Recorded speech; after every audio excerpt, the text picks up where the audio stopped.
Welcome students. Animal kingdom के हम लोग नेक्स्ट लेक्चर में आ गए हैं। हम लोग डिस्कस कर रहे थे कि जो एनिमल्स होते हैं उस एनिमल को क्लासीफाई कैसे करते हैं, और आपने इसमें ये देखा था कि उनको एनिमल को क्लासीफाई करने के लिए कुछ कैरेक्टर्स डिसाइड किए गए थे, कुछ क्राइटेरिया बनाई गई थी, और वो कैरेक्टर वो क्राइटेरिया जिसके बेस पर हम पूरी दुनिया के एनिमल्स को अलग अलग कैटेगरी में डिवाइड करते हैं, वह कैरेक्टर वह क्राइटेरिया बेसिस ऑफ क्लासिफिकेशन होता है। इस बेसिस ऑफ क्लासिफिकेशन में हैबिट के बेस पर हम लोगों ने अलग अलग तरह के एनिमल्स को क्लासीफाई करते हुए देखा था। हैबिटेट के बेस पर भी हम लोगों ने अलग अलग एनिमल को क्लासीफाई होते हुए देखा था। और लास्ट में कल हम लोगों ने डिस्कस किया था, मतलब लास्ट लेक्चर में, लेवल ऑफ ऑर्गेनाइजेशन के रूप में, कि लेवल ऑफ ऑर्गेनाइजेशन के बेस पर एनिमल को हम कैसे क्लासीफाई करते हैं। और उसमें आपने देखा था कि एनिमल सेलुलर लेवल का होता है, एनिमल टिश्यू लेवल का होता है, एनिमल्स जो होते हैं वो ऑर्गन लेवल के भी होते हैं। अब जैसे सेलुलर लेवल का कोई एनिमल है तो इसका मतलब ये होगा कि उसकी पूरी बॉडी सेल्स से बनी होगी, सेल्स का फर्दर कोई कंपोजिशन नहीं बनेगा, और जो सेल्स होंगी वो सेल्स अलग अलग फंक्शन के लिए स्पेशलाइज्ड होंगी। लेकिन हमने ये भी देखा था कि अगर यही सेल्स आपस में जुड़ करके एक टिश्यू के रूप में कन्वर्ट हो जाएं तो टिश्यू लेवल का ऑर्गेनाइजेशन हो गया था।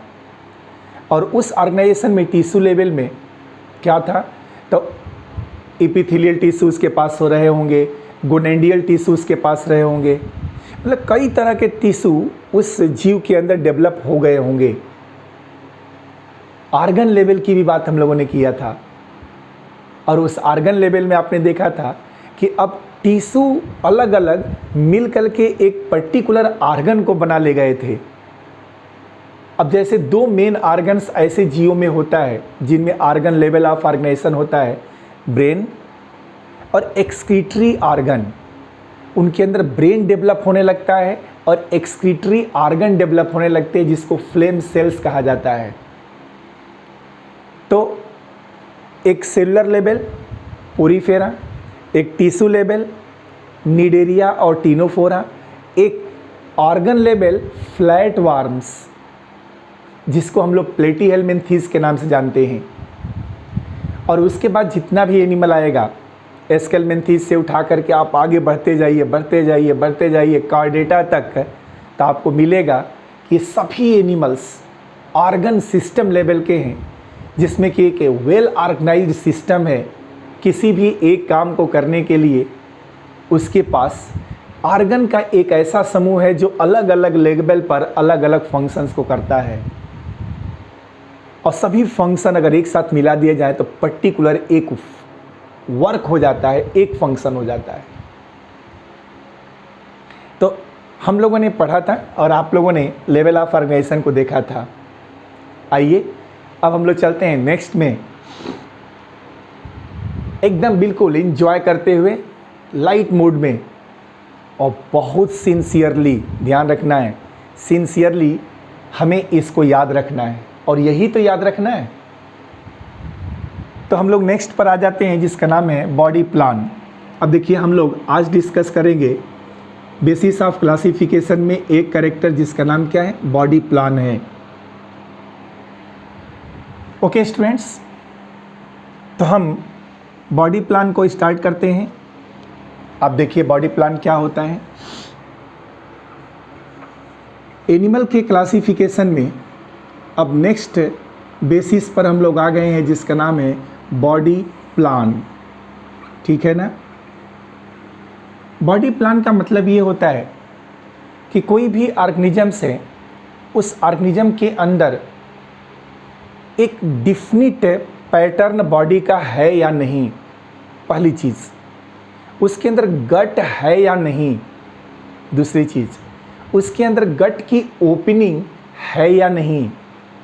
तीसरी चीज़, और गट की ओपनिंग है भी तो क्या एक है या एक से ज़्यादा है। तो क्या हम डिस्कस करना चाह रहे हैं कि जैसे मान लीजिए पहली चीज़ कि एक ये सपोज करिए एनिमल है, मान लीजिए ह्यूमन को ही ले लीजिए, ठीक है ना।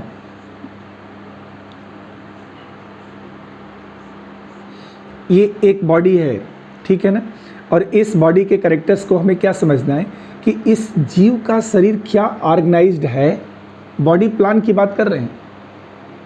क्या इस जीव के शरीर में एलिमेंट्री कैनाल है, गट है, गट में एलिमेंट्री कैनाल गट है, तो क्या गट की ओपनिंग है तो एक है या फिर दो है।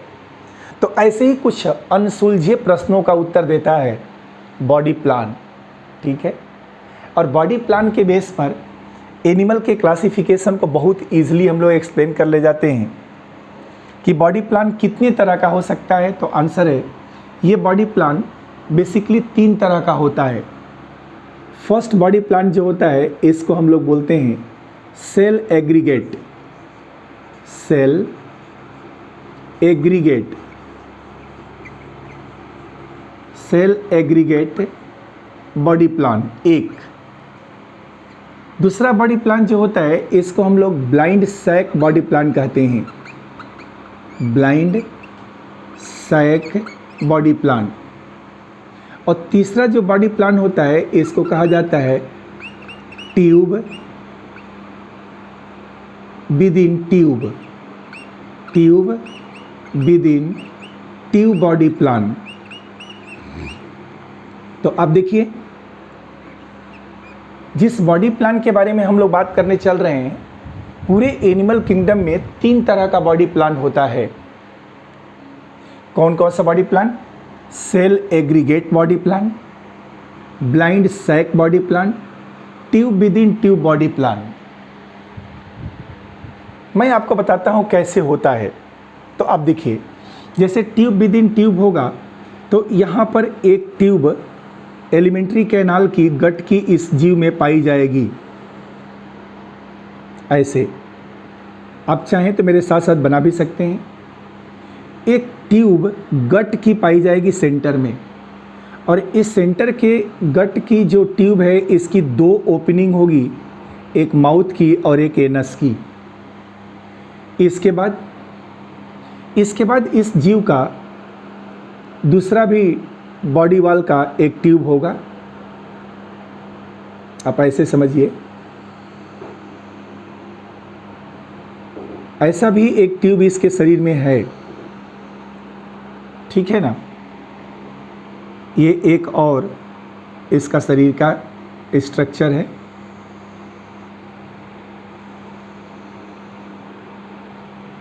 आप ऐसे समझ लीजिए ये बॉडी वॉल है, ये बॉडी वॉल, और इस बॉडी वॉल की एक ये अपनी ट्यूब है। ऐसे मान लीजिए, इसको मैं ऐसे दिखा देता हूँ।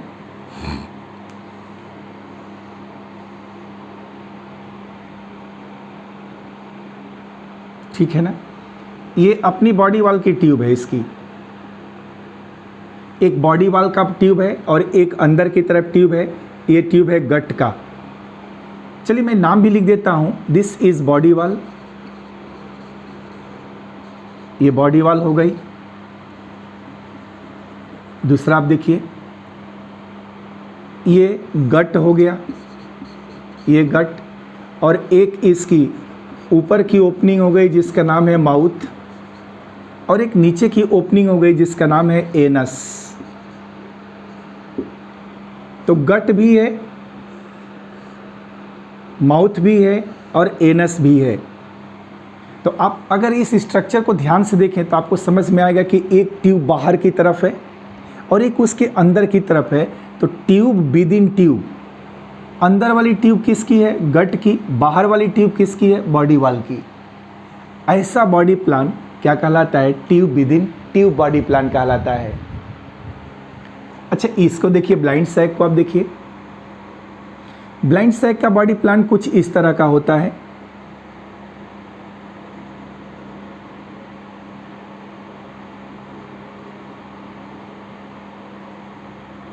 देखिए ये बॉडी प्लान हो गया इनका, ब्लाइंड सैक वालों का। इनकी भी बॉडी वाल है, बट इसके अंदर गट डिफरेंशिएटेड नहीं है, आपको ऐसे याद रखना है। ये एक स्ट्रक्चर मैंने बनाया है, ये देखिए बॉडी वाल का है। बाहर की तरफ अगर आप देखें तो ये क्या हो जाएगा, बॉडी वाल। ये पूरा स्ट्रक्चर जो अभी हम डॉट लाइन से बना रहे हैं, ये बॉडी वाल का स्ट्रक्चर है, ये बॉडी वाल का। और बॉडी वाल के अंदर आपको गट लाइक स्ट्रक्चर लगेगा ये, बट ये गट है नहीं। यह एक गैस्ट्रोवैस्कुलर कैविटी है। बाहर क्या है, तो आंसर है बॉडी वाल है। देखिए बाहर क्या हो गई, बॉडी वाल,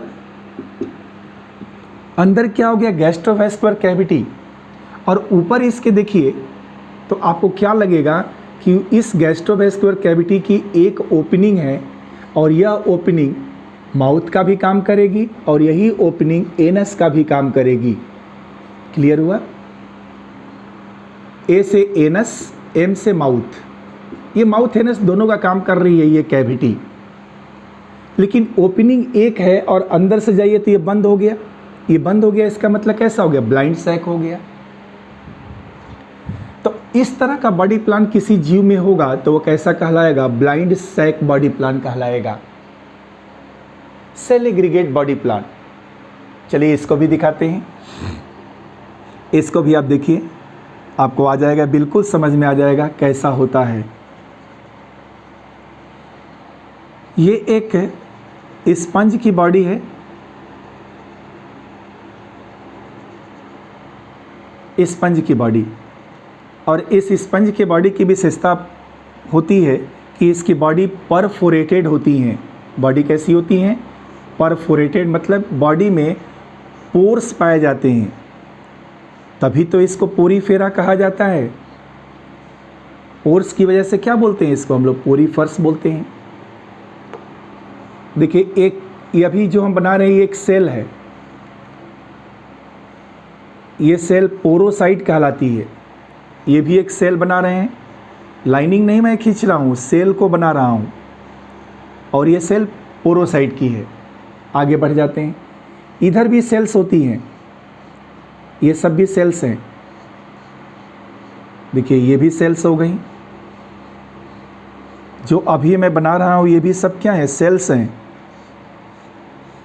अब आप देखेंगे तो ये सेल्स अलग अलग हैं, टिश्यू नहीं बना रही हैं, सब अलग अलग इंडिविजुअल्स हैं, इंडिविजुअल सेल्स हैं, ये भी सेल्स हैं। और अंदर की तरफ आप आ जाए, इधर अंदर वाली वाल में, तो यहाँ भी सेल्स हैं ऐसी, ये देखिए ये भी सेल्स हैं। ये फ्लैजेलेटेड सेल्स होती हैं ऐसे, एक तरफ मैं बना रहा हूँ चूँकि जगह कम है तो आप समझिए। इसमें क्या है, तो देखिए ये एक बाहर की तरफ बॉडी वाल है, ये भी वाल है। ये अंदर वाली जो सेल्स आपको दिख रही हैं, ये सेल्स ऐसी, ये भी बॉडी वाल है, ठीक है ना। अंदर की तरफ एक कैविटी आपको दिखेगी, इस कैविटी को स्पॉन्जोसील कहा जाता है, स्पॉन्जोसील। बाहर की तरफ पोर दिखेगा, इसका नाम ऑस्टिया होता है, ऑस्टिया। ऊपर भी एक पोर है, यह आस्कुलम कहलाता है। क्या कहलाता है, आस्कुलम। ये वाला, ये ओपनिंग जो है ना, इसको आस्कुलम हम लोग बोलते हैं। और इसमें अगर आप देखें तो ये भी सेल्स हैं, ये भी सेल्स हैं, ये भी क्या हैं, सेल्स हैं। और ये अंदर वाली भी क्या है, सेल्स हैं। अब ये पूरे जीव का शरीर अगर देखिए तो केवल और केवल सेल्स से बना है, और इसके अंदर गट या माउथ डिफरेंशिएटेड नहीं है। ये स्ट्रक्चर है सेल एग्रीगेट, ये स्ट्रक्चर है ब्लाइंड सैक, ये है ट्यूब विद इन ट्यूब। तीनों स्ट्रक्चर को आप ध्यान से देखिए, आपको समझ में आएगा कि क्या डिफरेंस होता है इस 3 अलग अलग तरह के बॉडी प्लान में। सबसे पहला सेल एग्रीगेट है, जिसमें कि बाहर अंदर बीच में चारों तरफ केवल सेल्स ही हैं। दूसरा स्ट्रक्चर ब्लाइंड सैक का है। यहाँ पर आप देखें तो गट यहाँ भी डिफ्रेंशिएटेड नहीं है, एक कैविटी है जिसका नाम गैस्ट्रोवेस्कुलर कैविटी है। और तीसरे स्ट्रक्चर को देखिए तो गट भी डिफ्रेंशिएटेड है और उसके अंदर माउथ और एनस दोनों है। कैसे एक्सप्लेन करेंगे इसको हम लोग, तो आप सुनिए। सेल एग्रीगेट बॉडी प्लान में क्या होगा, the body plan which is formed by the aggregation of cells, the body plan which is formed by the aggregation of cells, in which many cells aggregate to form a body, but every kind of cell perform their own function। मतलब सभी तरह के sales का function बिल्कुल अलग अलग होगा। बाहर का है तो इसका फंक्शन अलग, बीच में रहेगा तो उसका फंक्शन अलग, अंदर वाला है तो उसका फंक्शन अलग। यहां पर cells do not associate to form tissue, tissue नहीं बनेगा। Gut is not differentiated, gut इसका डिफ्रेंशिएटेड नहीं है, लेकिन इसमें 2 ओपनिंग है, एक आस्टिया की ओपनिंग है, आप देखिए यहाँ से यहाँ, और एक आस्कुलम की है। तो सामान्यतः जब हम लोग आगे पढ़ेंगे तो आपको बताएंगे कि ये जो आस्टिया होता है, यह आस्टिया माउथ की तरह काम करता है, ये वाला परफोरेशन की तरह। यह आस्कुलम जो होता है वह एनस की तरह काम करता है, लेकिन अलग चीज़ है, इधर से पानी अंदर जाएगा, इधर से बाहर निकल जाएगा, लेकिन है नहीं, वो एक्ट एज उसके समान काम करता है। तो आपको समझ में आया क्या आपने लिखा कि the body plan formed by aggregation of cells, tissue is not formed, organ is not formed, gut is not differentiated, mouth and anus is absent, is known as cell aggregate body plan. Blind sac body plan, इसमें आप देखिए the body plan in which a cavity is present. इसमें भी actual में 2 case है, मैं आपको बता दूं, मैं वहां पर आपको नहीं ले जाना चाहता था लेकिन फिर बता देता हूं। ये जो गैस्ट्रोवेस्कुलर कैविटी है ये गट की तरह काम करती है। तो एक तो ये है कि गट डिफ्रेंशिएटेड नहीं होगा, गट की तरह काम करेगा। एक गट होगा लेकिन वह इनकम्प्लीट होगा, गट होगा लेकिन कैसा होगा, इनकम्प्लीट। इसका मतलब ब्लाइंड सैक में 2 तरह की चीज़ें आएंगी, एक होगा जिसमें कि गट ही नहीं है और एक होगा जिसमें गट है, लेकिन जिसमें गट है वो डिफ्रेंशिएटेड नहीं है, मतलब कंप्लीट नहीं है। जैसे फ्लैट वार्म्स, तो फ्लैट वार्म या प्लेटिहेल्मिन्थेस के जीवों का शरीर कैसा होता है, ब्लाइंड सैक, लेकिन उसमें गट पाई जाती है और गट की सिंगल ओपनिंग होती है। तो ब्लाइंड सैक बॉडी प्लान में हम क्या करते हैं कि किसी एक कॉन्सेप्ट को न लेते हुए गट को ही ले लेते हैं, तो आपको ज़्यादा समझ में आ जाएगा। The blind sac body plan are those body plan in which gut is formed and gut having single opening, एक ही ओपनिंग होगी, and this single opening perform both of the function like mouth and function like anus। समझ में आया आप? क्योंकि आप अलग अलग मत करिए, आप एक साथ याद रखिए डिफिनीशन इसकी कि in blind sac body plan gut is formed, gut बन गया, but this gut having single opening. मैं लिख देता हूं क्या हो गया, तो देखिए गट इज फॉर्म्ड, ये गट बन गया, लेकिन गट में सिंगल ओपनिंग है। क्या है, सिंगल ओपनिंग है। And this single opening act as mouth as well as anus, दोनों के समान काम करेगा। कैसे काम करेगा? तो आप सुनिए, फूड जो होगा उस फूड ये इस रास्ते से अंदर आएगा, फूड, ठीक है ना, ये इस रास्ते से अंदर आएगा और जब इस गट के अंदर आएगा तो उसका डाइजेशन हो जाएगा और डाइजेस्टेड फूड इसकी वाल में एब्जॉर्ब हो जाएगा ऐसे, और अनडाइजेस्टेड जो फूड होगा फिर रिवर्स उसी रास्ते से, ये अनडाइजेस्टेड फूड उसी रास्ते से बाहर निकल जाएगा। तो जब फूड की एंट्री होगी इसके अंदर तो यह पोर माउथ की तरह काम करेगा और अनडाइजेस्टेड फूड जब बाहर निकलेगा, यहाँ से बाहर निकलेगा तो यह उस समय किसका काम करेगा? एनस की तरह काम करेगा। तो सिंगल ओपनिंग एक समय में माउथ के समान काम करती है और एक समय में एनस के समान काम करती है। कब? तो जब फूड अंदर आना होगा तो माउथ का काम करेगा और अनडाइजेस्टेड फूड को बाहर जाना होगा तो किसके समान काम करेगा? एनस के समान काम करेगा। तो इसमें आप क्या लिखेंगे कि the body plan in which gut is formed, क्या लिखा आपने? Body plan in which gut is formed but gut having single opening and this single opening act as mouth as well as anus. हो गया। और इसके दो example हैं, दो क्या तीन एग्जाम्पल्स इसके हैं। एक example Coelenterata that is Cnidaria, दूसरा टीनोफोरा और तीसरा इसका होता है प्लेटीहेल्मिन्थीज।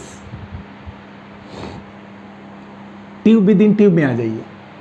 प्लेटीहेल्मिन्थीज तक हम गए हैं, फ्लैट वार्म तक चले गए हम लोग। ट्यूब विद इन ट्यूब में आ जाइए। यहाँ आप देखिए एक ऐसा बॉडी प्लान जिसमें gut is well differentiated and gut having two opening separately mouth as well as anus, two separate opening mouth as well as anus. तो एक ऐसा बॉडी प्लान है जिसमें गट डिफरेंशिएटेड है और गट में दो ओपनिंग है, एक माउथ की और एक एनस की। फूड, ये फूड इस रास्ते से अंदर आएगा, यहाँ पर चलेगा तो उसका डाइजेशन होता जाएगा और अनडाइजेस्टेड फूड इस एनस के द्वारा बाहर निकल जाएगा। क्लियर? यहाँ पर ब्लाइंड सैक जब था तो ब्लाइंड मतलब बंद था, जिधर से फूड आया उधर से ही अनडाइजेस्टेड फूड बाहर निकला। इसमें दो ओपनिंग है तो एक रास्ते से फूड आएगा और दूसरे रास्ते से अनडाइजेस्टेड फूड बाहर निकलेगा। एस्केलमेंथीज से कार्डेटा तक के सभी जीव किस ग्रुप में आते हैं? ट्यूब विद इन ट्यूब में आते हैं। तो ये आप लोगों ने समझ लिया कि जहाँ केवल सेल का एग्रीगेशन होगा वहाँ पर सेल एग्रीगेट, जहाँ पर गट फॉर्म्ड होगी और गट में एक ही ओपनिंग होगी वो ब्लाइंड सैक, जहाँ गट फॉर्म्ड होगा और गट की दो ओपनिंग होगी वहाँ क्या होगा? Tube within tube. अब मैं इसको मिटाता हूँ।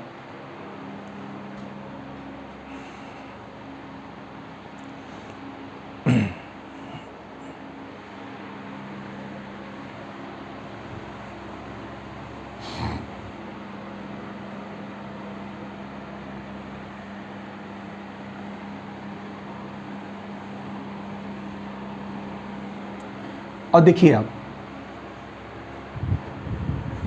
सेल एग्रीगेट का मतलब क्या था? Group of cells, group of cells formed body.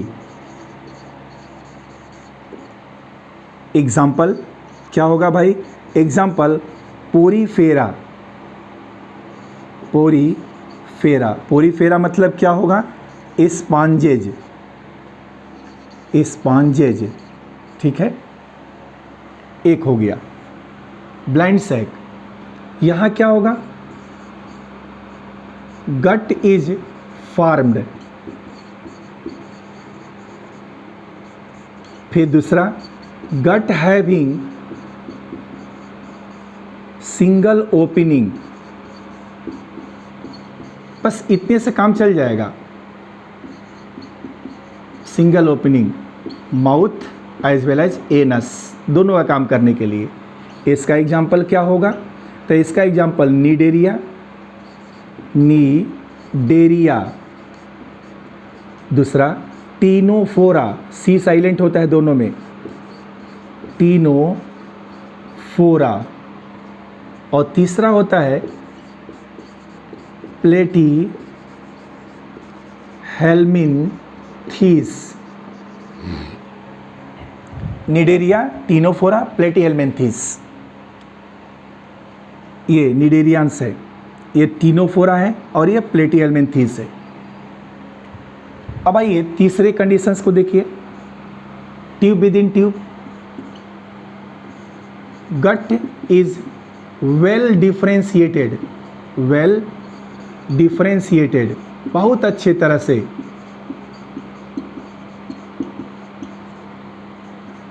Gut having, single नहीं, अब क्या होगा? 2 ओपनिंग्स। कौन कौन सा? Mouth as well as anus, mouth और एनस, 2 ओपनिंग होगी इसकी। एग्जाम्पल क्या होगा? तो एग्जाम्पल, अब प्लेटी हेलमिन्थीस के आगे चलिए एस्केलमेंथीज, एस्केलमेंथीस, 2 कॉर्डेटा, 2 कॉर्डेटा। मतलब हम लोग भी इसी में आते हैं, किस में? Tube within tube. तो याद रहेगा आपको, सेल एग्रीगेट, ब्लाइंड सैक और ट्यूब विद इन ट्यूब। इसके बाद से हम लोग जो ट्यूब विद इन ट्यूब का एनिमल होता है, अब थोड़ा सा इसको मिटा करके मैं आगे बढ़ता हूं।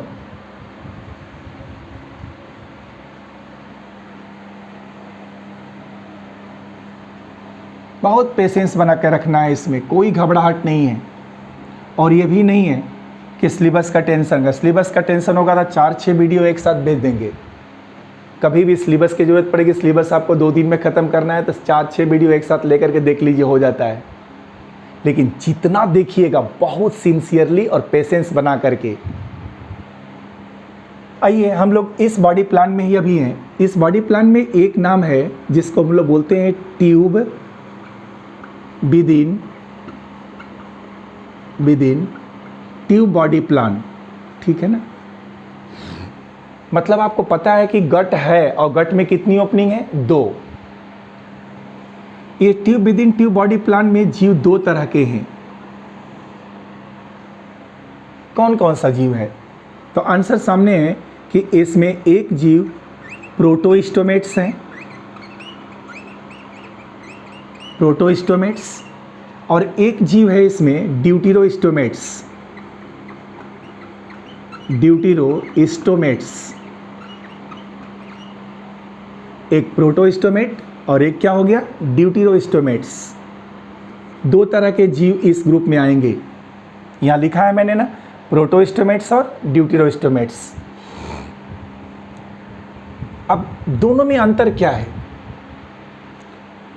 तो मैं आपको एक कैरेक्टर दिखाने की कोशिश करता हूँ। आप देखिए, एक जाइगोट बनता है ऐसे, मैं अलग से दिखा रहा हूँ इसको। ये जाइगोट बना, ठीक है ना? इस जाइगोट का डेवलपमेंट हुआ तो इस जाइगोट के डेवलपमेंट से एक स्ट्रक्चर बना, जिस स्ट्रक्चर को हम लोग गैस्ट्रूला कहते हैं। ध्यान से देखिएगा इसको आप लोग। ये गैस्ट्रूला बना और इसमें 3 जर्म लेयर्स हैं, एक्टोडर्म, मीजोडर्म और इंडोडर्म। जहाँ पर भी ये तीनों लेयर बन जाए ना, उस स्ट्रक्चर का नाम चेंज हो जाता है, उसका नाम हो जाता है गैस्ट्रूला। क्या नाम हो जाता है? गैस्ट्रूला। तो ये एक जाइगोट था, जब इसका डेवलपमेंट हुआ तो क्या बना? एक गैस्ट्रूला बना। और इस गैस्ट्रूला को आप ध्यान से देखें तो अंदर एक कैविटी आपको दिखेगी, है ना? ये वाली, इसको हम लोग ब्लास्टोसील कैविटी कहते हैं। ये गैस्ट्रूला की कैविटी नहीं है, आपको बता दें, अंदर पाई जाती है। इसका नाम क्या है? Blastocoel cavity. थोड़ा और आगे बढ़ते हैं अब हम लोग। आगे का स्ट्रक्चर क्या कहता है, तो आप देखिएगा ध्यान से। जैसे ये गैस्ट्रुला होता है, मैं उसी को फिर से एक बार रिपीट करूंगा आपके सामने।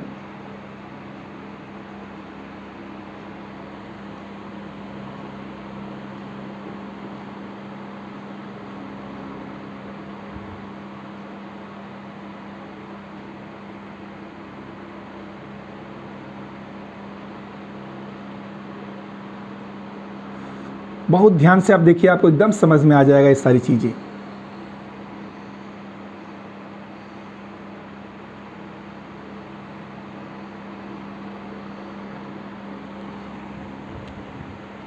ये बीच में जो रेड कलर से बना रहा हूँ मीजोडर्म है।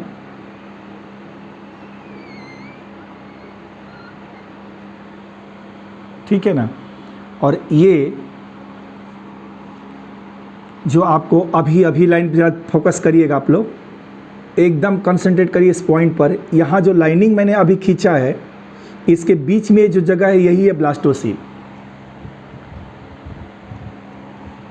अब सुनिए क्या होता है। जैसे यही स्ट्रक्चर है और इस स्ट्रक्चर में मैं एक फिंगर को इंसर्ट करूं अंदर की तरफ, देख रहे हैं। तो गैस्ट्रुला स्टेज का जब डेवलपमेंट शुरू होता है तो इसमें एक जगह से इनवेजिनेशन होता है, ऐसे इनवेजिनेशन होगा। इनवेजिनेशन अंदर की तरफ धंसता है ये। और जब ये अंदर की तरफ धंसता है, थोड़ा और बड़ा कर दूं क्या, देखिए ये ऐसे धंसा, ठीक है ना। अब आपको समझ में आएगा, धंसा अंदर की तरफ। तो धंसने पर यहाँ एक पोर बना कि नहीं बना, ये देखिए एक पोर बन रहा है कि नहीं बन रहा, छिद्र। धंसेगा तो एक पोर बनेगा। इस पोर का नाम ब्लास्टोपोर होता है। इसका नाम क्या होता है, ब्लास्टोपोर। और इसके अंदर एक कैविटी बनती चली जाती है। देखिए अंदर की तरफ धंसते जा रहा है तो एक ये खाली जगह बनती जाएगी। इसका नाम आर्केंट्रॉन होता है, आर्केंट्रॉन। तो आप ऐसे समझिएगा कि गैस्ट्रुला की कैविटी जो गैस्ट्रुला स्टेज में बनती है, इस गैस्ट्रुला की कैविटी का नाम क्या हो गया, आर्केंट्रॉन। और यही आर्केंट्रॉन आगे चल करके क्या बना देगा, तो आगे चल करके यही आर्केंट्रॉन गट बनाएगा, एलिमेंट्री कैनाल गट बनेगा। गट किससे बनेगा, इस वाले आर्केंट्रॉन से, इस वाले से। और जब ये बनता जाएगा तो ये ब्लास्टोसील कैविटी इसी में ना धंस रहा है, तो देखिए ये छोटी होती जाएगी। बाद में ये समाप्त भी हो सकती है, कुछ जीवों में रह जाती है, बाकी मैक्सिमम समाप्त हो जाती है। ये ब्लास्टोसील रिड्यूस होती जाएगी और नई कैविटी बनती जाएगी जिसका नाम क्या होगा, आर्केंट्रॉन। और यही आर्केंट्रॉन फ्यूचर में जाके क्या बनाएगा, गट। हम आपको ये समझा रहे हैं कि प्रोटोस्टोमेट्स और ड्यूटेरोस्टोमेट्स क्या हैं। तो मैंने एक एग्जाम्पल लेकर के आपको समझाया कि आपको अच्छे से ये चीज़ याद हो जाए कि जाइगोट का जब डेवलपमेंट हुआ तो इससे एक गैस्ट्रुला स्टेज बनी, 3 जर्म लेयर बनी, एक्टोडर्म, मीजोडर्म और इंडोडर्म। फिर इस गैस्ट्रुला स्टेज में एक इनवेजिनेशन हुआ, इनवेजिनेशन अंदर की तरफ धंसने की प्रक्रिया। इनवेजिनेशन होने से एक कैविटी बनी और इस कैविटी का नाम क्या था, आर्केंट्रॉन। और इस आर्केंट्रॉन की एक ओपनिंग बन गई है पहले और उसका नाम क्या है, ब्लास्टोपोर। ठीक है ना। अब सुनिए ध्यान से, ये कैविटी रुकेगी नहीं, फिर आगे तक बढ़ती जाएगी, बढ़ती जाएगी। अभी देखिए मैं दिखा देता हूँ। देखिए ये कैविटी ऐसे ही रहेगी, ऐसे। ये कैविटी एक तरफ से बनी थी और वो स्ट्रक्चर अब ऐसे हो जाएंगे।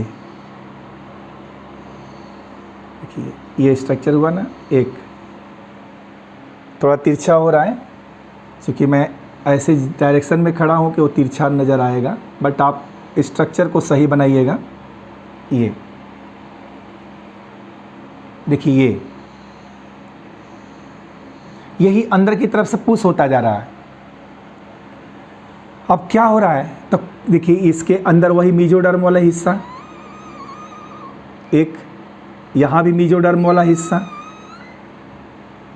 फिर इसके अंदर इंडोडर्म वाला हिस्सा, ऐसा स्ट्रक्चर आएगा। अब यही जो कैविटी आई तो एक तरफ ये क्या बनाई, माउथ,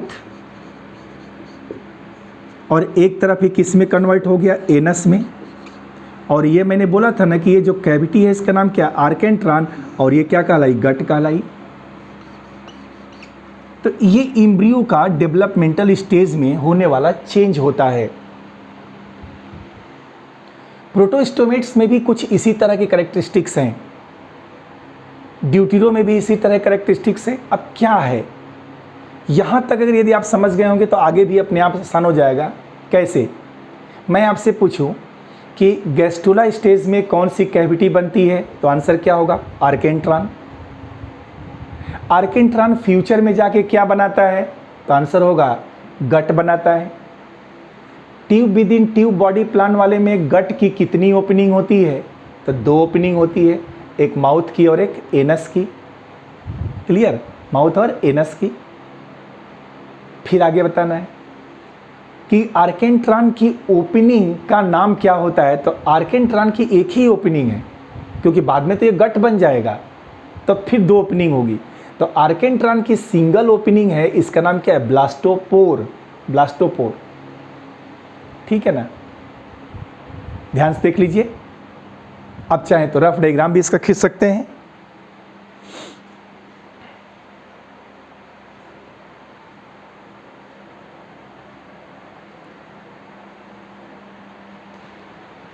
अब सुनिए, यदि tube within tube body plan वाले में, अब हम प्रोटो और ड्यूटेरो की बात समझा रहे हैं। प्रोटो और ड्यूटेरो में क्या अंतर होता है, क्या कंडीशंस कहला है कि tube within tube body plan के किसी भी एनिमल में यदि ब्लास्टोपोर से फर्स्ट माउथ बनता हो और लेटर बाद में एनस बनता हो, तो वो क्या कहलाएगा, प्रोटोस्टोमेट्स। तो ब्लास्टोपोर से क्या बना, माउथ। अब इतना ही याद करिएगा, ब्लास्टोपोर से क्या बना, पहले माउथ बना, बाद में एनस बना, तो क्या बोलेंगे, प्रोटोस्टोमेट्स। और उल्टा कर दीजिए कि ब्लास्टोपोर से एम्ब्रियो का पहले एनस बन जाए, अब बाद में क्या बने, माउथ बने, तो क्या कहलाएगा, ड्यूटेरोस्टोमेट्स। तो प्रोटो और ड्यूटेरो में अंतर कहाँ मिला, ब्लास्टोपोर से। और आपको पता है कि blastopore is the opening of gastrula archenteron. Archenteron is the cavity which develops into the gut. तो ये ब्लास्टोपोर से, यदि याद रखना है, ब्लास्टोपोर से पहले माउथ बने बाद में एनस बने, तो प्रोटोस्टोमेट्स। और ब्लास्टोपोर से पहले एनस बने बाद में माउथ बने, तो क्या कहलाएगा, ड्यूटेरोस्टोमेट्स। अब ये मत पूछिए कि कैसे बनता है, क्योंकि वो आपको जानने की ज़रूरत नहीं। आप कैरेक्टरिस्टिक्स, मैंने इतना बहुत डिटेल में समझाया, इसलिए समझाया कि ये चीज़ें बार बार आपके दिमाग में क्लिक करती रहेंगी, तो वहाँ पर आपको पता होना चाहिए। मैं मिटा दूँ इसको, ठीक है, मिटा देते हैं।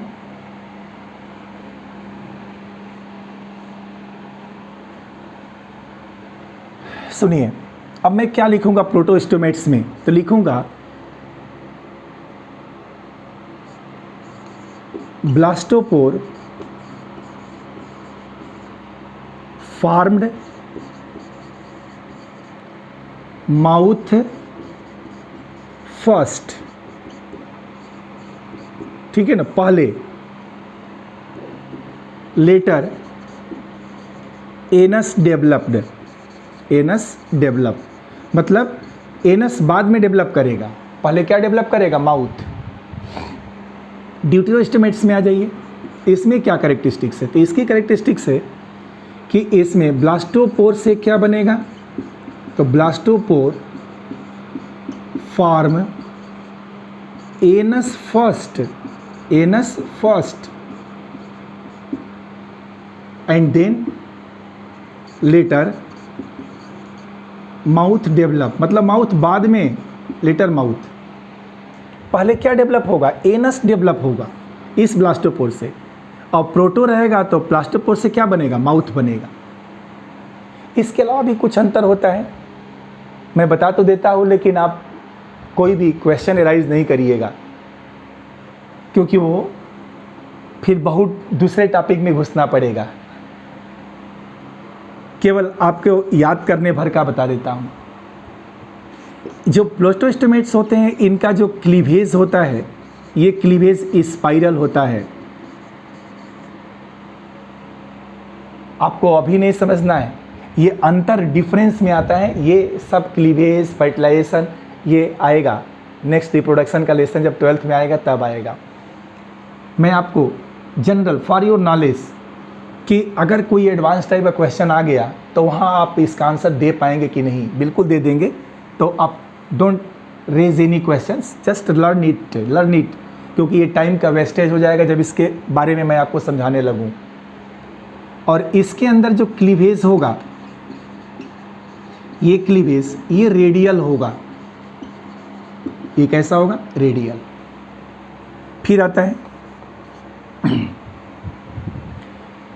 इनके अंदर जो क्लीवेज की कैरेक्टरिस्टिक्स है स्पाइरल के साथ साथ आपको बता दें इनडिटर्मिनेट होगी।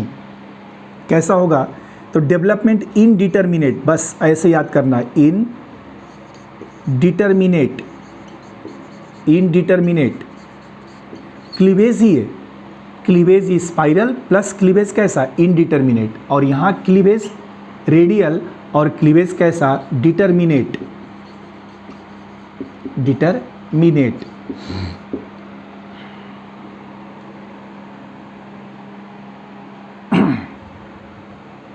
अब एग्जाम्पल आपको बता दें। देखिए एग्जाम्पल क्या है, प्रोटोस्टोमेट्स का एग्जाम्पल क्या है। तो आंसर आपको याद रखना पड़ेगा कि ये अब शुरू हो जाएगा एस्केलमेंथीज से। Aschelminthes, Annelida, arthropoda, Mollusca. क्या क्या? Aschelminthes, Annelida,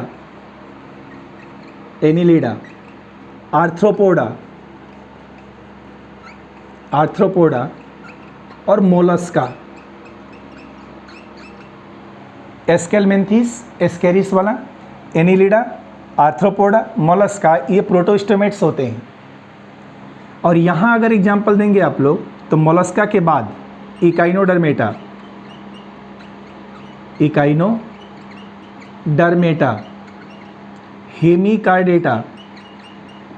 Hemichordata and Chordata,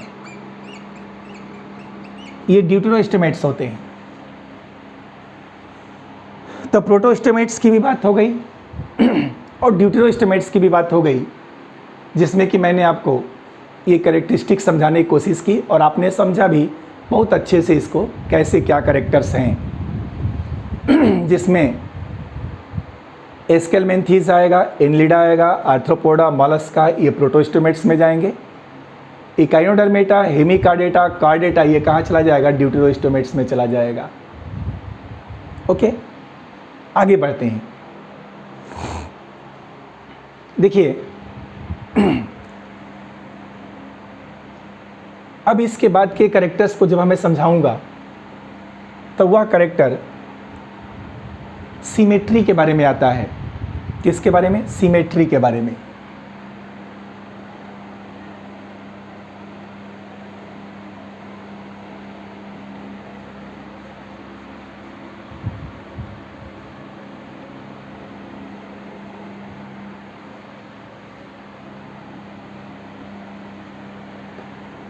हम लोगों ने ये भी डिस्कस कर लिया प्रोटोस्टोमेट्स वाला को।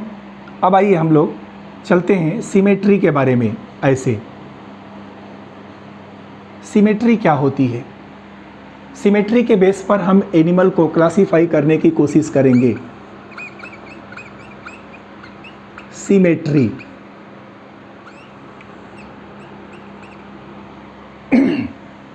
देखिए सिमेट्री का मतलब क्या है? तो आप ऐसे समझिए कि कोई एक ऑर्गेनिज्म का ये शरीर है, ऐसा शरीर होगा कोई ज़रूरी नहीं है। ये एनिमल की कोई एक बॉडी है, ठीक है ना, ऐसे। और इस एनिमल की बॉडी को हम दो हाफ में कट करना चाहते हैं, दो हाफ में कट करना चाहते हैं। तो इस बॉडी को कट करने के लिए हम किसी न किसी प्लेन का सिलेक्शन करेंगे, कहीं ना कहीं जगह से किसी न किसी प्लेन से तो काटेंगे ना। तो ये जो प्लेन है, जिस प्लेन को हम लोगों ने सेलेक्ट किया इसकी बॉडी को कट करने के लिए इक्वली 2 हाफ में, वही प्लेन जो इसके बॉडी को 2 इक्वल हाफ में डिवाइड कर दे, उस प्लेन का नाम क्या होता है? सिमेट्री होती है। द प्लेन, अगर हमारी बॉडी को 2 भागों में काटना होता आप ऐसे काटेंगे ना। तो ये प्लेन क्या आप ऐसे काट के अलग अलग कर लेंगे? नहीं हो पाएगा। तो किसी भी जीव शरीर को 2 इक्वल हाफ में कट करने के लिए जिस प्लेन का सिलेक्शन किया जाता है, ये मेडिकल एमबीबीएस का टॉपिक है कि बॉडी के, ये सपोज करिए किसी को सर्जरी जो करते हैं मेडिकल साइंस में कि हार्ट की सर्जरी करनी हो, किडनी की सर्जरी करनी हो, गॉल ब्लैडर की सर्जरी करनी हो, गट की सर्जरी करनी हो, तो आप कहाँ से कट करेंगे उसकी बॉडी को? तो कट करने के लिए कोई ना कोई तो प्लेन आपको पता होना चाहिए, और ये प्लेन क्या कहलाएगी? सिमेट्री कहलाएगी। तभी आप एग्जैक्ट उस आर्गन तक पहुंचेंगे। पता चले कि छोटा सा किसी बॉडी के पार्ट की सर्जरी करनी है और आपको प्लेन नहीं पता है तो पूरा शरीर ही काट दिया आपने। ऐसा नहीं होना चाहिए। मैं क्या बोल रहा हूँ, ये एक डॉक्टर बनने के लिए ज़रूरी क्या है? एक अंदर की तरफ से आपके अंदर वो संभावनाएं आनी चाहिए। एक प्रोफेशंस, बार बार किसी चीज़ को सोचते रहने से मुझे डॉक्टर बनना है, मुझे ये करना है, ये करना है, ये करना है, फिर अपने दिमाग में इसको रखना है। रखने के साथ साथ क्या करना चाहिए? तो ज़रा सोचिए कि किसी भी सर्जरिकल वार्ड में डॉक्टर गया ऑपरेशन थिएटर में, तो कोई उसको घबराहट होगी? नहीं होगी। क्या वो जल्दी जल्दी करेगा किसी काम को? नहीं करेगा। एकदम बिल्कुल पेशेंस बना के करेगा। यही तो आपको अपने अंदर लाना है। शुरू से इस पढ़ाई से ही अगर आपके अंदर पेशेंस आया, आप मान लीजिए एक बहुत अच्छे डॉक्टर बनने का भविष्य आपका आएगा, बन जाएंगे। लेकिन इसमें क्या होता है, बहुत कठिन रास्ता है। इसमें लोग घबरा जाते हैं, तुरंत सब कुछ कर लेते हैं। नेचर उसी को सेलेक्ट करेगी इस फील्ड में जिसके अंदर वो कैरेक्टर होगा, और आप अपने अंदर उस कैरेक्टर को डेवलप करिए। बात कर रहे हैं हम कि इसके बॉडी के कट करने के प्लेन को, तो किसी भी जीव शरीर के बॉडी को कट करने का जो प्लेन होता है, उसी प्लेन को हम लोग क्या कहते हैं? सिमेट्री कहते हैं। The plane through which body divided into 2 equal halves is known as symmetry. लिख दूं मैं, the plane through which body divided into 2 equal halves, HALVES, is known as symmetry। क्या होगा? known as symmetry। कि हम जिस प्लेन का selection किए, अगर उस प्लेन से ये कट गया तो वो प्लेन क्या कहलाएगी? सिमेट्री कहलाएगी। अब अगर इस सिमेट्री को आप देखिए तो कोई ज़रूरी तो है नहीं कि इसका शरीर, जिस प्लेन को हमने मान लीजिए इस प्लेन को सेलेक्ट किया कि यहाँ से यहाँ तक इसको कट करना है, तो कोई ज़रूरी नहीं है कि उसका शरीर वहाँ से 2 इक्वल हाफ में कट ही जाएगा, 2 बराबर भागों में कट जाएगा। कोई ज़रूरी नहीं है। इसीलिए सिमेट्री के बेस पर एनिमल 2 तरह के होते हैं, एक एसिमेट्रिकल, एक कैसा होगा? एसिमेट्रिकल, और एक कैसा होगा? सिमेट्रिकल। समझ में आया? तो एनिमल एक तरह का नहीं है। एनिमल कितने तरह का है? 2 तरह का है। एक एसिमेट्रिकल और दूसरा क्या है? सिमेट्रिकल। अब एसिमेट्रिकल की कैरेक्टरिस्टिक्स क्या मैं आपको बताता हूं। तो अब देखिए, एक जीव का शरीर कुछ इस तरह का है, ये एक एनिमल की बॉडी है, ऐसे।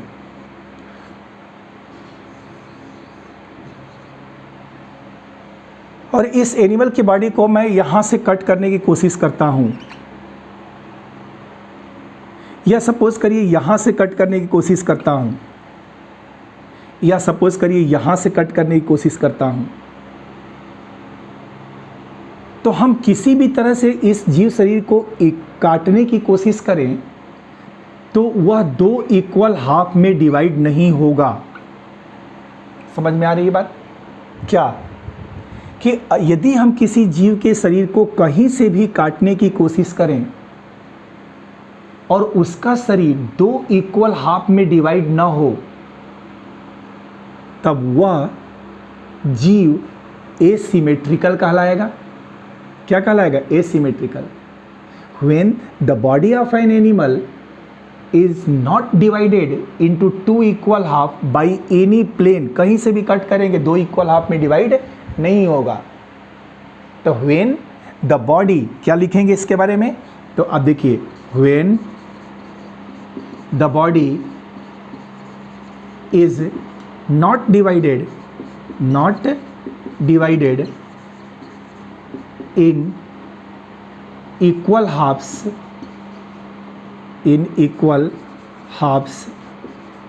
by any plane, किसी भी प्लेन से काटे, नहीं डिवाइड हुआ, then the animals are known as क्या चीज़ भाई? तो known as asymmetrical। तब उसको हम क्या बोलेंगे? एसिमेट्रिकल बोलेंगे। अब देखिए ना, काटने की मैंने कोशिश तो किया, लेकिन इसका शरीर कहीं से भी इक्वल हाफ में कटता हुआ दिखाई नहीं दे रहा है। और जब किसी भी जीव का शरीर इक्वल हाफ में कटते हुए दिखाई नहीं दे रहा है, इसका सीधा मतलब है कि वह कैसा है? एसिमेट्रिकल। एग्जाम्पल में सामान्यतः प्रोटोजोआ जैसे अमीबा और कुछ स्पॉन्जेज, सभी नहीं, सम स्पॉन्जेज, कुछ पोरीफेरा के मेंबर्स ऐसे होते हैं जो कैसे होते हैं? एसिमेट्रिकल। इनको चाहे जैसे भी काटने की आप कोशिश करेंगे, उसका शरीर दो इक्वल हाफ में डिवाइड नहीं होगा। तो सिमेट्री में ये बड़ा इंपॉर्टेंट चीज़ होता है कि एसिमेट्रिकल भी जीव होते हैं। जैसे अमीबा एसिमेट्रिकल होता है, प्रोटोजोआ का मेंबर होता है, और कुछ स्पॉन्जेज ऐसे होते हैं जो एसिमेट्रिकल होते हैं। लेकिन ठीक इसका उल्टा, अगर इसको हम उल्टा करके देखें, दूसरी तरह से, दूसरे वाले सेक्शन में आए, तो आप देखिए, ये जीव कुछ इस तरह का बना है, एक जीव कुछ इस तरह का बना है, दोनों को अलग अलग कर लीजिए। और इसको आप देखिए, इसको भी आप देखिए। इसको हम यहाँ से कट करने की कोशिश करें, इसको चाहे जैसे भी कट करने की कोशिश करें, आप देखिए ना, क्लियर क्या दिखाई दे रहा है आपको? कि ये दोनों तरह का जीवों का शरीर कुछ इस तरह का बना है कि इनको हम एक डिफिनिट प्लेन से कट करें तो उसकी बॉडी दो इक्वल हाफ में डिवाइड हो जाएगी।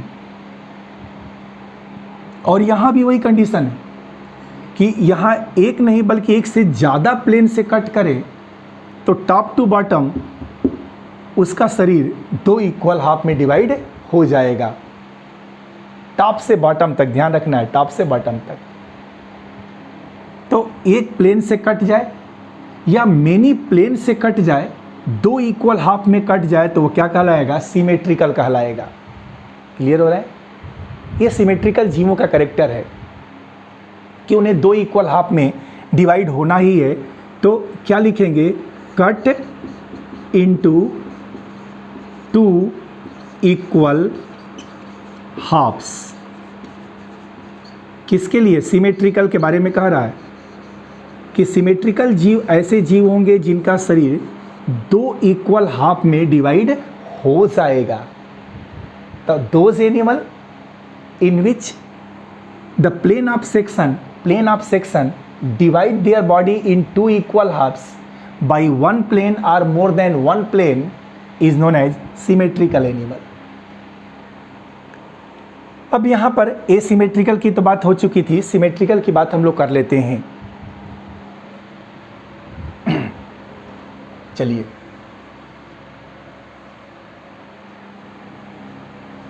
इसको मैं अब हटा देता हूं.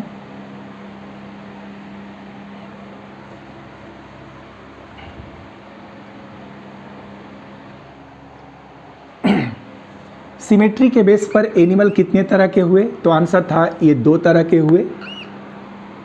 कौन कौन सा हुआ? तो एक हुआ एसिमेट्रिकल. एक एनिमल कौन सा हुआ? एसिमेट्रिकल. दूसरा एनिमल कौन सा हुआ? तो सिमेट्रिकल. दूसरा हुआ सिमेट्रिकल. ठीक है ना? एक एसिमेट्रिकल और दूसरा क्या हुआ? सिमेट्रिकल. एसिमेट्रिकल को हम लोग पढ़ चुके हैं. सिमेट्रिकल को समझिएगा. सिमेट्रिकल जीवों में जो सिमेट्री होती है वह कई तरह की होती है. जैसे एक होती है स्फेरिकल सिमेट्री. स्फेरिकल. एक सिमेट्री होती है रेडियल सिमेट्री. और एक सिमेट्री होती है जिसको हम लोग बाईलेटरल सिमेट्री कहते हैं. क्या बोलते हैं? Bilateral symmetry. एक और सिमेट्री होती है बाई रेडियल, बट वो एक छोटे से एग्जाम्पल के रूप में आएगा, मैं आपको दिखा दूंगा कैसे होता है. चलिए, मैं आपको डायग्रामेटिकली समझाने की कोशिश करता हूं.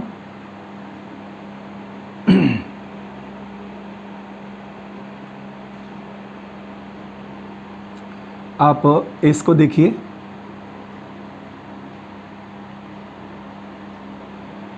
एक जीव का शरीर मैं बना रहा हूं.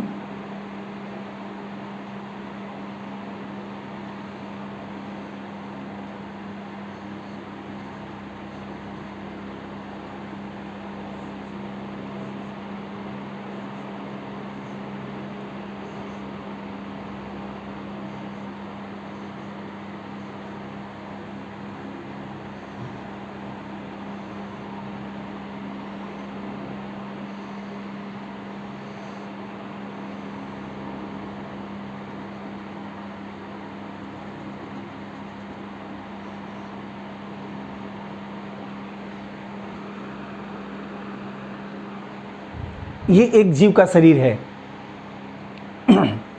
दूसरा भी आप देखिए.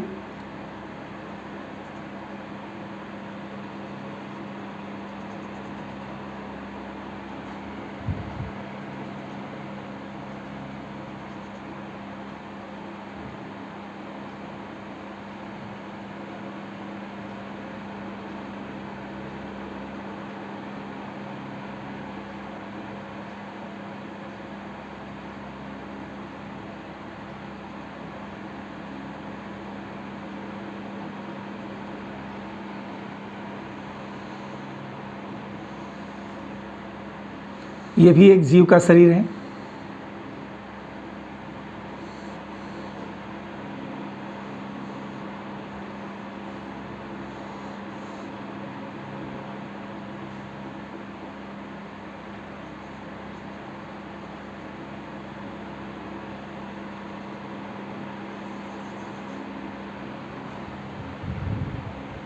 और एक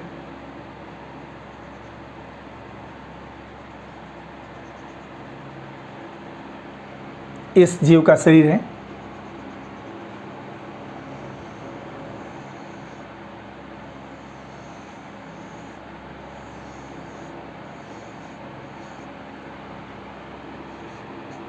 ये भी कोई जीव ही है. आप पहचान रहे हैं कौन सा जीव है? आप प्लांट में इसको पढ़ेंगे, वॉल्वाक्स.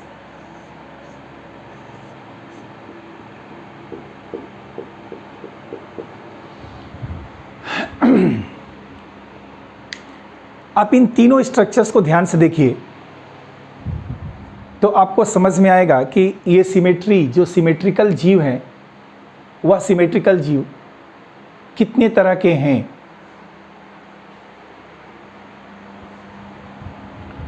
अब मैं क्या करता हूँ, डायरेक्शन समझाता हूँ। इस जीव को आप सिर्फ एक ही प्लेन से, वन प्लेन से ऐसे कट करते आइए, समझ में आया? तो एक इसका राइट इक्वल पार्ट होगा और एक क्या होगा, इसका लेफ्ट इक्वल पार्ट होगा। कुछ समझ में आना है आपको? फिर इसको आप देखिए, यहाँ से कट कर दीजिए, इसको यहाँ से कट कर दीजिए, इसको यहाँ से कट कर दीजिए, इसको यहाँ से कट कर दीजिए। कहीं से भी जहाँ से आपको मन में आए आप इसको कट करके देखिए, इक्वल हाफ में डिवाइड हो जाएगा। इसका बॉडी स्फेरिकल है, स्फेरिकल है। तो आप देखिए, यहाँ से कट हो जाएगा, यहाँ से कट हो जाएगा, ये यहाँ से कट हो जाएगा, ये यहाँ से कट हो जाएगा। ठीक है ना? चाहे जिधर से भी काटिए इक्वल हाफ में कटता चला जाएगा। क्योंकि स्फेरिकल बॉडी है ना, स्फेरिकल बॉडी में कुछ इसी तरह का सेक्शन आता है। तो ये सिमेट्री की डायरेक्शंस होती है। इतना आप डायग्राम बना लीजिए। नेक्स्ट लेक्चर में जब हम आएंगे तो इसको एक्सप्लेन करने की कोशिश करेंगे और आप लोग इसको देखेंगे। तो wait for next lecture. Bye.